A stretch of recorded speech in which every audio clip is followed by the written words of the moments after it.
அருண் என்பவர் பாலாஜி என்பவருக்கு ரூபாய் 5000 2 ஆண்டுகளுக்கும், சார்லஸ் என்பவருக்கு ரூபாய் 3000 4 ஆண்டுகளுக்கும் ஒரே தனிவட்டி வீதத்தில் வழங்கினார். ஆக மொத்தமாக ரூபாய் 2200 வட்டியாக அருண் பெற்றார். எனில் வட்டி வீதம் என்ன? கேட்கறது ரேட் ஆஃப் இன்ட்ரெஸ்ட் கண்டுபிடிக்க சொல்றாங்க. 2 பேருக்கு இன்ட்ரெஸ்ட்டுக்கு கொடுத்துருக்காரு. அவங்க மூலமா கிடைத்த இன்ட்ரெஸ்ட் அமௌண்ட் வந்து 2200. சரிங்களா? அப்ப ரெண்டுக்குமே தனித்தனியா நம்ம என்ன பண்ணணும்? தனி வட்டி கண்டுபிடிக்கணும். அது ரெண்டையும் கூட்டினா இது வரும் அப்படின்னு சொல்றாங்க. சரிங்களா? அப்ப I1ஐயும் பிளஸ் I2ஐயும் கூட்டினா 2200 வருதுங்கிறாங்க. சரிங்களா? அப்ப இதுக்கான ஃபார்முலா எழுதுவோம். I1 எழுதும்போது P1 அசல் வேற, P1 ஆண்டு வேற, N1 ரேட் ஆஃப் இன்ட்ரெஸ்ட் மட்டும் தான் சேம் பை 100 பிளஸ் I2ங்கிறது ரெண்டாவது அசல் 2, ரெண்டாவது வந்து அசல் வேற, அதனால P2 காலம்ங்கிறது வேற, அப்ப N2 ஆறுங்கிறது சேம், அப்ப 100 ஈக்குவல் 2200. சரிங்களா? இப்போ நம்ம என்ன பண்ணணும்? P1 எவ்வளோ? 5000 பெருக்கல் N1 எவ்வளோ? 2 பெருக்கல் R 100 பிளஸ் P2 எவ்வளோ? 3000 பெருக்கல் N2 எவ்வளோ? 4 பெருக்கல் R அப்படி வச்சுக்கோங்க. கீழே 100, இங்க வந்து 2200. சரிங்களா? இப்போ இங்க 2 0க்கும் 2 0க்கும் அடிச்சிருங்க. இங்க 2 0க்கும் 2 0க்கும் அடிச்சிருங்க. இப்போ இது ரெண்டையும் 50 பெருக்குனா 100 R. சரிங்களா? கீழே உள்ளதெல்லாம் அடிவிட்டு போச்சு. ரெண்டையும் 50 பெருக்குனா 100 R பிளஸ் இந்த 4ஐயும் 30ஐயும் பெருக்குனா 4 12 120 R ஈக்குவல் டு 2200. சரிங்களா? இப்போ இது ரெண்டையும் கூட்டணும் அப்படின்னா 100 ஆரையும் 120 ஆரையும் கூட்டணும் அப்படின்னா 220 R ஈக்குவல் டு 2200. சரிங்களா? இப்போ என்ன பண்ணலாம்? இந்த இங்க 22 இருக்கா, ஒவ்வொரு 22, அது ஃபர்ஸ்ட் இந்த 0க்கும் இந்த 0க்கும் அடிச்சிருங்க.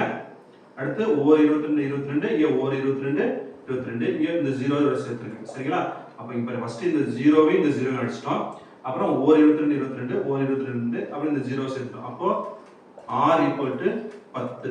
அப்ப ரேட் ஆஃப் இன்ட்ரெஸ்ட் என்ன கேட்டிருக்கு? என்ன வந்திருக்கு? 10%. ரியா என்பவர் மகிழுந்து வாங்குவதற்காக ரூபாய் 15000 10% தனி வட்டி வீதத்தில் கடனாக பெற்றார். அவர் ரூபாய் 9000 கடனை முடிக்கும் தருவாயில் வட்டியாக செலுத்தினார். எனில் கடனை பயன்படுத்திய காலத்தை கணக்கிடுக.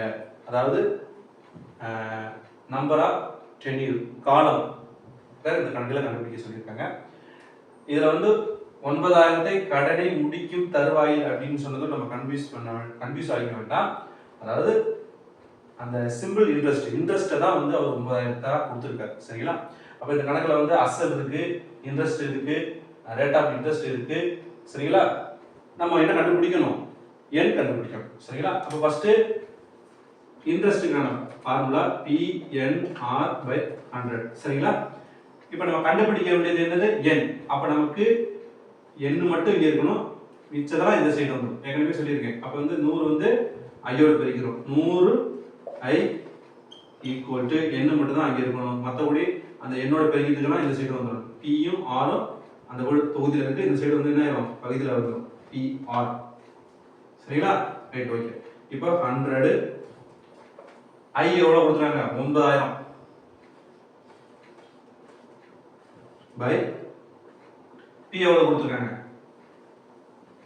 15000 பெருக்கல் R எவ்வளவு கொடுத்துருக்காங்க? 10 ஈக்குவல் டு n. சரிங்களா? இப்போ நம்ம அடிப்போம்.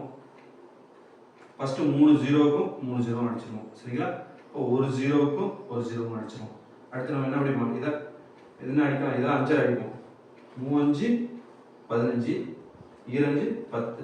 அடுத்து 1 3 3 3 3 9. கீழே எதுவுமே இல்லை, 1 மட்டும் தான் இருக்கு. மேலே 2 3 பெருகிட்டு இருக்கு. அப்ப 2ஐயும் 3ஐயும் பெருக்கணும் அப்படின்னா வரும் n ஈக்குவல் டு R. அப்ப இந்த கணக்கில் கேட்டிருக்கக்கூடிய கடனை பயன்படுத்திய காலம் வந்து 6 ஆண்டுகள். ஸ்டீபன் என்பவர் தனது சேமிப்பு கணக்கில் ரூபாய் 10000 2% தனி வட்டி வீதத்தில் முதலீடு செய்தார் எனில் 4 ஆண்டுகளின் முடிவில் அவர் பெறும் தனி வட்டி எவ்வளவு? சிம்பிள் இன்ட்ரெஸ்ட் கண்டுபிடிக்கணும். சிம்பிள் இன்ட்ரெஸ்ட் கண்டுபிடிக்கணும்னா அசல் வேணும் இருக்கு, ரேட் ஆஃப் இன்ட்ரெஸ்ட் வேணும் இருக்கு, காலம் வேணும் இருக்கு. சரிங்களா? அப்படியே நம்ம அந்த தனித்தனியா எல்லாமே ஃபார்முலா எழுதி ஆன்சர் கண்டுபிடிச்சிடும். அப்ப சிம்பிள் இன்ட்ரெஸ்ட்டுக்கான formula I equal to PNR by 100. P எவ்வளோ? 10,000. N வந்து 4 ஆண்டுகள், R வந்து 2%. எல்லாம் தனித்தனியாக எழுதாம அங்கேயே கணக்கு வச்சிருக்கணும். அப்படிதான் நம்ம செய்யணும். அப்பதான் டைம் எடுக்காது. by 100. சரிங்களா? 2 0க்கும் 2 0க்கும் அடிச்சுங்க. இப்போ 4 2ஐயும் பெருக்கணும்னா 4 2 8, 8 100 800. சரிங்களா? அப்ப தனி வட்டி I equal to 800. ரூபாய் 3000 அசலுக்கு ஆண்டுக்கு 8% என வழங்கப்படும் தனி வட்டியானது ரூபாய் 4000 அசலுக்கு ஆண்டுக்கு 12% என 4 ஆண்டுகளுக்கு வழங்கப்படும் தனி வட்டிக்கு நிகராகும் காலம் என்ன நான் எழுதுறேன். 2 அசல் இருக்கு. சரிங்களா? 2 அசலுக்கு தனி வட்டி கண்டுபிடிக்கிறாங்க. அந்த 2 தனி வட்டியும் சமம் அப்படின்னு சொல்றாங்க. இப்போ இதை விட்டுருங்க. இந்த அசலுக்கு நம்ம தனி வட்டி கண்டுபிடிக்கணும்னா என்ன வேணும்? அசல் வேணும், ரேட் ஆஃப் இன்ட்ரெஸ்ட் வேணும், காலம் வேணும். இந்த அசலுக்கு அசல் 4000 இருக்கு, ரேட் ஆஃப் இன்ட்ரெஸ்ட் இருக்கு, காலம் இருக்கு. சரிங்களா? அடுத்து இந்த அசலுக்கு அசல் இருக்கு, ரேட் ஆஃப் இன்ட்ரெஸ்ட் இருக்கு, காலம் மட்டும் கொடுக்கல. அந்த காலம் தான் கேட்கிறாங்க. நிகராகும் காலம் என்ன அப்படின்னு கேட்கிறாங்க. என்ன குழு கொடுக்குறாங்கன்னா, ரெண்டுக்குமே நீங்க தனி வட்டி கண்டுபிடிச்சீங்க அப்படின்னா 2 தனி வட்டி சமம் அப்படின்னு சொல்றாங்க. அப்ப நம்ம 2 தனி வட்டி சமம்னா I1 equal to I2 சமம் அப்படின்னு நான் எழுதிக்கிறேன். அதாவது இது கண்டுபிடிக்கிற தனி வட்டியை நான் I1 எழுதிக்கிறேன், இதுக்கு கண்டுபிடிக்கக்கூடிய தனி வட்டியை I2 அப்படின்னு எழுதிக்கிறேன். சரிங்களா? அப்ப நான் டைரக்டா ஃபார்முலா எழுதாம PNR by 100 தானே நான் அப்படியே எழுதிட்டு வரேன். இந்த I1க்கு அசல் கொடுத்துருக்காங்களா? 3000. என்ன கொடுக்கல. R கொடுத்துருக்காங்களா? 8% by 100 equal to இந்த I2க்கு டைரக்டா எழுதுறேன். PNR by 100 அப்படின்னு ஃபார்முலா எழுதாம எழுதுறேன். P க்கு வந்து 4000 பெருக்கு. என்ன கொடுத்துருக்காங்களா? 4. R கொடுத்துருக்காங்களா? 12 by 100. சரிங்களா? இப்போ என்ன பண்ணலாம் அப்படின்னா இந்த 100ஐயும் இந்த 100ஐயும் அடிக்கலாம். அதாவது ஒரு ஈக்குவலுக்கு 2 சைடும் நம்பர் இருக்கும்போது தொகுதியில் உள்ள நம்பரை தொகுதியில் உள்ள நம்பரால காமனான நம்பரை டிவைட் பண்ணலாம், பகுதியில் உள்ள நம்பரை பகுதியில் உள்ள நம்பரால காமனான நம்பரால டிவைட் பண்ணலாம். மாற்றி தான் டிவைட் பண்ணக்கூடாது. தொகுதியில் உள்ள நம்பரை போய் பகுதியில் உள்ள நம்பரையும் தொகுதியில் உள்ள நம்பர் எடுத்து காமனான நம்பரால டிவைட் பண்ணக்கூடாது. சரிங்களா? அப்போ இந்த 100ஆல டிவைட் பண்றேன். சரிங்களா? அடுத்து இங்க 3 0 இருக்கு, இங்க 3 0 இருக்கு, அடிச்சிருக்கேன்.